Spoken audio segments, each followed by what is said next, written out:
రేపు ఎల్లుండి ఆంధ్రప్రదేశ్ తెలంగాణలో భారీ వర్షాలు కురవబోతున్నాయి.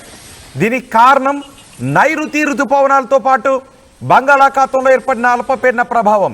బంగాళాఖాతంలో అల్పపీడనం, నైరుతి ఋతుపవనాలు కలిసి తెలుగు రాష్ట్రాల్లో భారీ వర్షాలను కురిపించబోతున్నాయి.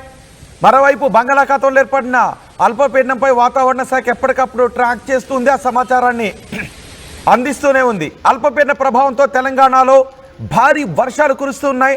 తెలంగాణలో ఎక్కడెక్కడ ఏ జిల్లాలలో వర్షాలు కురుస్తున్నాయో, ఏ జిల్లాలలో ఆరెంజ్ అలర్ట్ ఉందో, ఏ జిల్లాల్లో ఎల్లో అలర్ట్ ఉందో ఇప్పుడు నేను మీకు చెప్పబోతున్నాను.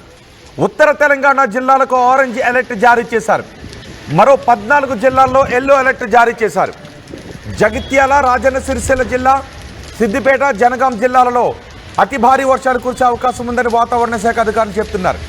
ఇక ఖమ్మం, భద్రాద్రి కొత్తగూడెం, ములుగు, భూపాలపల్లి జిల్లాలలో భారీ వర్షాలు కురిసే అవకాశం ఉంటుందని వాతావరణ శాఖ అధికారులు చెప్తున్నారు.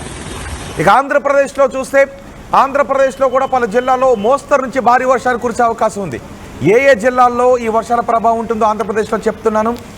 శ్రీకాకుళం, విజయనగరం, పార్వతీపురం మన్యం, అల్లూరు సీతారామరాజు, విశాఖపట్నం, ఏలూరు, పల్నాడు, ప్రకాశం, నెల్లూరు, కర్నూలు, నంద్యాల, శ్రీ సత్యసాయి జిల్లాలలో ఓ మోస్తరు వర్షాలు కురిసే అవకాశం ఉంటుందని వాతావరణ శాఖ అధికారులు చెప్తున్నారు.